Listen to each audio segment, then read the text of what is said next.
According to the media, British Prime Minister Boris Johnson did not receive any commitments from the major oil producers to increase their production volumes during his visit to the Middle East. The newspaper Daily Telegraph called the result of the trip to Saudi Arabia and the United Arab Emirates a serious blow. The head of government returned empty-handed, the paper wrote on Thursday. Several media outlets pointed out that Saudi Arabia executed 3 more people on the day of Johnson's visit, showing it had no heed at Britain's concerns about human rights abuses. According to a British statement, the 2 heads of government agreed to cooperate more closely on energy security and stability in the energy market and on the transition to renewable energies. The government in London defended the visit.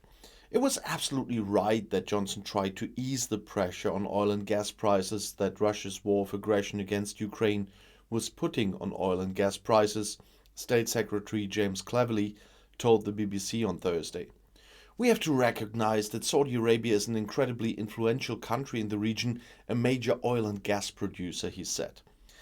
Cleverly emphasized that Johnson also addressed the human rights situation in Riyadh. The opposition had accused the Prime Minister of flattering a dictator with his visit to the Saudi Arabian Crown Prince Mohammed bin Salman. But there's also sometimes something, let's say, funny is a bad word, but in the currently so gloomy situation.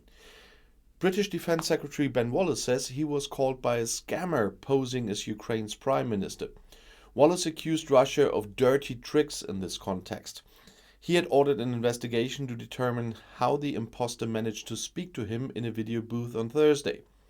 Wallace wrote on Twitter that he became suspicious and ended the connection after the caller asked several misleading questions.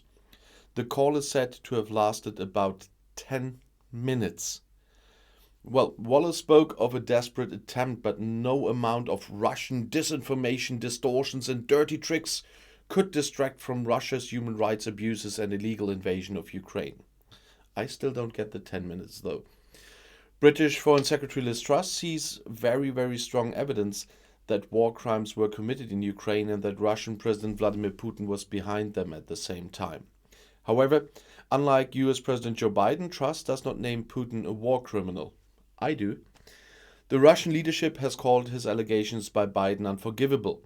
Asked on BBC Radio whether the British government would endorse Biden's comments, Truss said, "There's very, very strong evidence that war crimes were committed and that Vladimir Putin was behind them. It is ultimately for the International Criminal Court to decide who is a war criminal and who is not, and we must present the evidence," she said.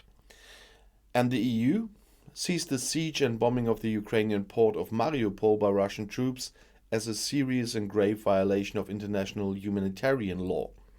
"This siege is inhumane," said a spokesman for EU Foreign Policy Chief Josep Borrell in Brussels. The siege must be lifted and the bombing and attacks on civilians stopped. International humanitarian law provides, for example, that in armed conflicts a distinction must always be made between the civilian population and the combatants. Accordingly, neither the civilian population as a whole nor individual civilians may be attacked. Attacks may only be aimed at military targets. And we know in this war how this is going right now. That's why I call Vladimir Putin a war criminal. And I'll see you in my next video. Bis gleich.